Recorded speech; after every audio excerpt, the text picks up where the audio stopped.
Friends, I'm addressing you today from Sacramento, California. There's a crisis in America. I call it the circumcision crisis, and I know all of you share the same sense of alarm and horror at what's being done to our baby boys in America every day.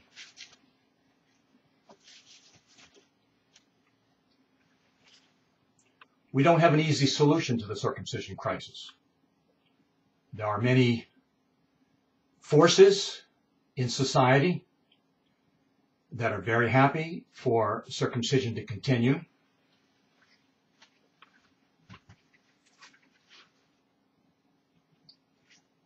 And they will not stop circumcising until the law stops them. That's just a fact. Baby boys in America have no equal rights. Girls are protected. Boys, no. Now, the circumcision industry has gone into a panic in recent months, years, for two reasons. A majority of American parents are no longer circumcising their baby boys, putting social pressure, cultural pressure, and other pressures on parents not to circumcise their boys anymore. Last week, a Belgian study reported what we already knew, that when you rip apart a human penis, you cause damage. You cause damage to that boy. You cause damage to the man that he will become. And so the circumcision industry has gone into panic for those two reasons: the growing strength of the intactivist movement and all the obvious results, apparent results that we all knew all along. You don't need a scientific study to demonstrate it, that circumcision hurts men.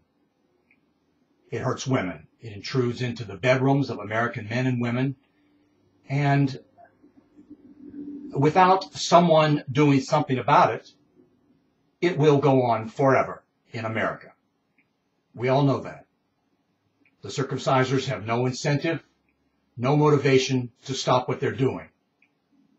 Now, how do we fight back? Well, for a long time, they didn't think American men had it in them to fight back. They thought that we would be too humiliated, embarrassed, defensive to say a word. We would meekly accept the results of what they had done to us as babies, and we would allow it to happen to our sons and our grandsons and our great-grandsons, and so on. Forever. That's their goal. Now, how do we administer shock treatment to the circumcision industry to deal with this problem?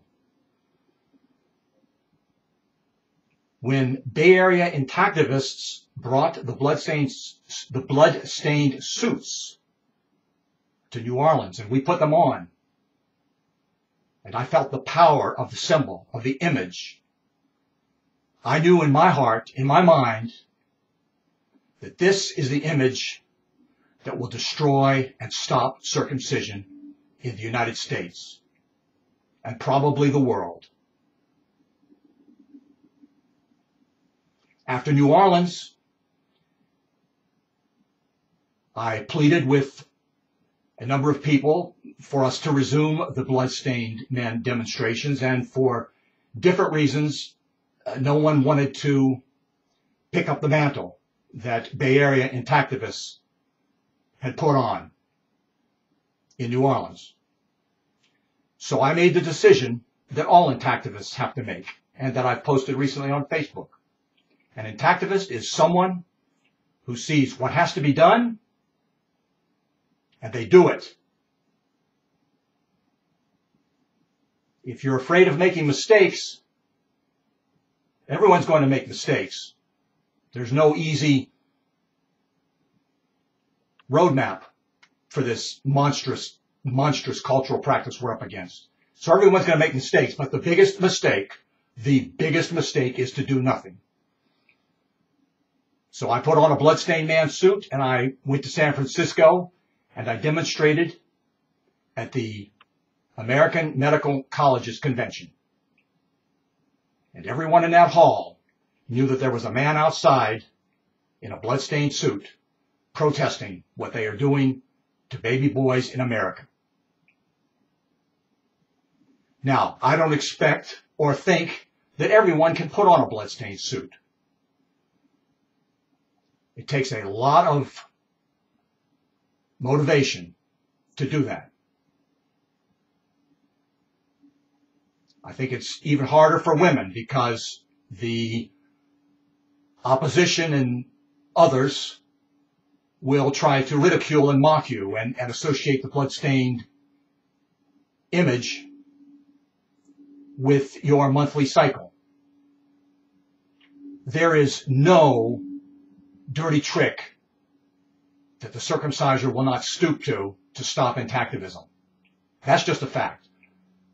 If they can so easily strap down our baby boys and commit the hard crime upon their flesh that they are doing,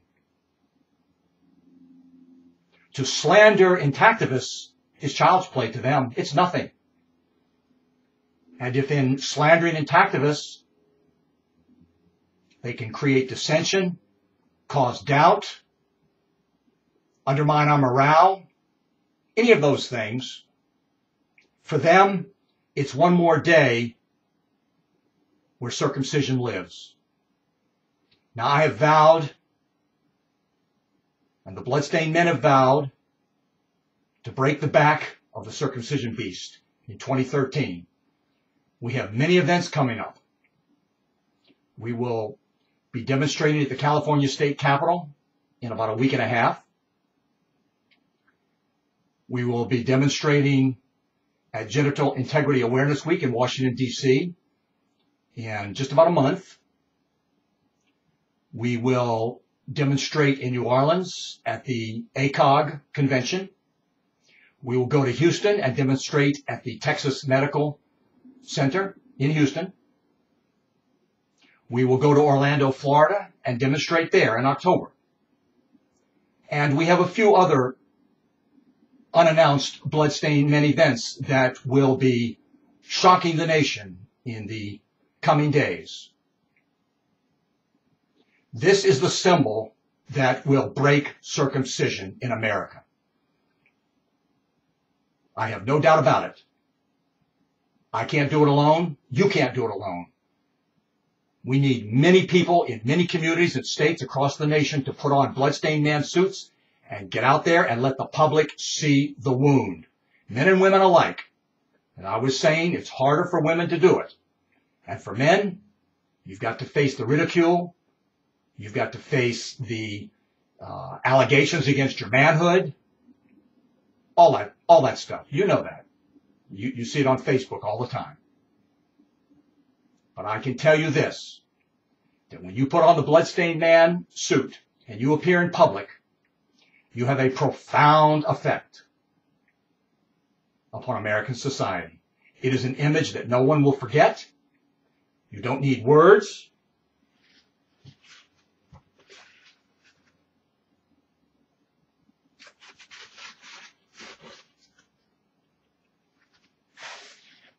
Of course, words are helpful.